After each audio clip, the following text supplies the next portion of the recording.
Pues el tema de mi intervención, o lo que quiero defender en mi intervención, es que sin cohesión social no hay verdadera democracia posible.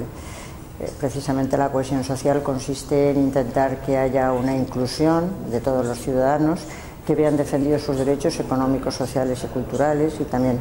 los derechos civiles y políticos, que no haya gentes por debajo del umbral de la pobreza, que no haya gentes que tengan que marcharse porque no encuentran trabajo y se van a otro sitio, que no hayan gentes en paro, es decir, que no haya excluidos. Una democracia tiene que ser un sistema inclusivo, y no solamente teniendo en cuenta en Grecia que no eran